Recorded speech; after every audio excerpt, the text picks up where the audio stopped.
ഇന്നലെ എൻ്റെ വളരെ അടുത്തൊരു സുഹൃത്തുമായിട്ട് സംസാരിച്ചതിൻ്റെ അടിസ്ഥാനത്തിലാണ് ഇങ്ങനെ ഒരു വീഡിയോ ചെയ്യുന്നത്. ചെയ്യാനുള്ള കാരണം അയാൾ ഒരുപാട് ബിസിനസ്സുകൾ ചെയ്തു, പലതരത്തിലുള്ള ബിസിനസ്സുകൾ ചെയ്തു, പൊട്ടിപ്പൊളിഞ്ഞു പാളീസായി. അതിനെക്കുറിച്ച് ഇങ്ങനെ സംസാരിക്കുമ്പോഴൊക്കെ അയാൾ പ്രധാനമായിട്ട് പറഞ്ഞ കാര്യം എന്ന് പറഞ്ഞാൽ വീഡിയോ യൂട്യൂബിൽ ഇൻസ്റ്റാഗ്രാമിലൊക്കെ നിരന്തരമായിട്ട് അയാൾ വീഡിയോസ് കാണുന്നുണ്ട്, ഒരുപാട് വീഡിയോസ്.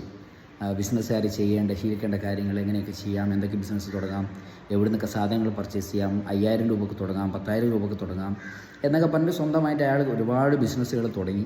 അപ്പോൾ ഇന്നലെ ഒരുപാട് നേരം സംസാരിച്ചപ്പോൾ ഞാൻ അയാൾക്ക് പറഞ്ഞെടുത്ത കുറച്ച് കാര്യങ്ങൾ അതെനിക്ക് തോന്നി ഇവിടെ ഒന്ന് ഷെയർ ചെയ്യണം തോന്നി. കാരണം ഒരുപാട് ചെറുപ്പക്കാർ ഈ ഒരു പ്രയാസം അനുഭവിക്കുന്നുണ്ടെന്ന് എനിക്ക് മനസ്സിലാവുന്നുണ്ട്.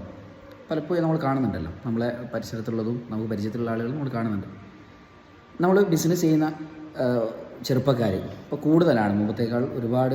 ഏകദേശം 10-20 വയസ്സാകുമ്പോഴേക്കും കുട്ടികളൊക്കെ ബിസിനസ്സിലേക്ക് കടക്കണം എന്ന് ആഗ്രഹിക്കുന്ന ആളുകളാണ്. ഇവിടെ പ്രധാനമായിട്ട് പറയാനുള്ളൊരു കാര്യം എന്ന് പറഞ്ഞാൽ ബിസിനസ്സുകാരന് ഏറ്റവും നിർബന്ധമായി ഉണ്ടായിരിക്കേണ്ട 1-2 സംഗതികളുണ്ട്. അതിലേറ്റവും പ്രധാനം എന്ന് പറഞ്ഞാൽ ഒന്ന് ക്ഷമയാണ്, രണ്ടാമത്തേത് സ്കില്ലാണ്. നിങ്ങൾ 5000 രൂപക്ക് 10,000 രൂപക്ക് ബിസിനസ് ചെയ്യാം എന്ന് നിങ്ങൾ കാണുമ്പോഴേക്ക് എടുത്ത് ചാടരുത്.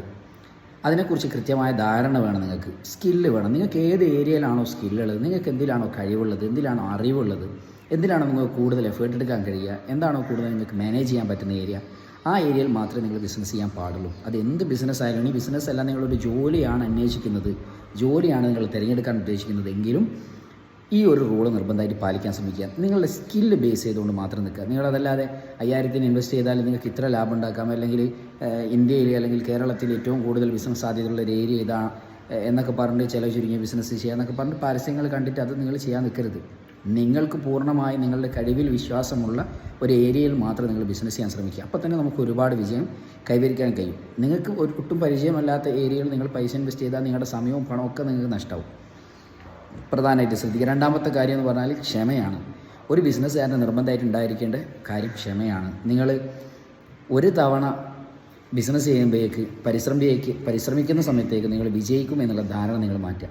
നിങ്ങളൊരു ചിലപ്പോൾ ഒരു 100 തവണ നിങ്ങൾ പരിശ്രമിക്കുമ്പോഴാണ് 99 പരാജയപ്പെട്ടു ഒരു തവണ അവസാനത്തെ 100ാമത്തെ തവണയായിരിക്കും പക്ഷേ നിങ്ങൾക്ക് വിജയം ഉണ്ടാവുക. അതാണ് ബിസിനസ്സുകാരൻ. അത്രയും കാലം ക്ഷമിച്ച് നിൽക്കാനുള്ള മൈൻഡ് പവർ നിങ്ങൾക്ക് വേണം, അതിനുള്ള കപ്പാസിറ്റി നിങ്ങൾക്ക് വേണം. ഈ ക്ഷമയുണ്ടെങ്കിൽ മാത്രമേ ബിസിനസ്. അപ്പോൾ നമ്മളെപ്പോഴും ബിസിനസ് തുടങ്ങുന്ന സമയത്ത് നമ്മൾ ചിന്തിക്കേണ്ടത് ഒരു 10 വർഷം കഴിഞ്ഞാലെങ്കിലും എനിക്ക് ഇതിൻ്റെ ഏണിങ്സ് ഉണ്ടാക്കാൻ പറ്റും എന്നുള്ളൊരു ധാരണ നിങ്ങൾക്ക് ഉണ്ടാവണം. അങ്ങനെ ഉണ്ടെങ്കിൽ മാത്രമേ നിങ്ങൾക്ക് ബിസിനസ്സിൽ വിജയിക്കാനാവുള്ളൂ. അതുകൊണ്ട് നിങ്ങൾ പ്രധാനമായിട്ട് ശ്രദ്ധിക്കേണ്ട സംഗതി ഞാൻ പറഞ്ഞതാണ്.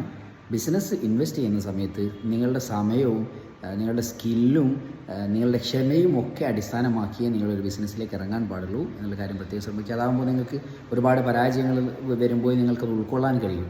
നിങ്ങളുടെ സ്കില്ലുണ്ടായിട്ട് നിങ്ങൾക്ക് പരിശ്രമിക്കാൻ കഴിയുന്ന ഏരിയയിൽ പരിശ്രമിച്ചിട്ടും പരാജയപ്പെട്ടാൽ നിങ്ങൾക്കത് ഉൾക്കൊള്ളാൻ കഴിയും. ഓക്കെ.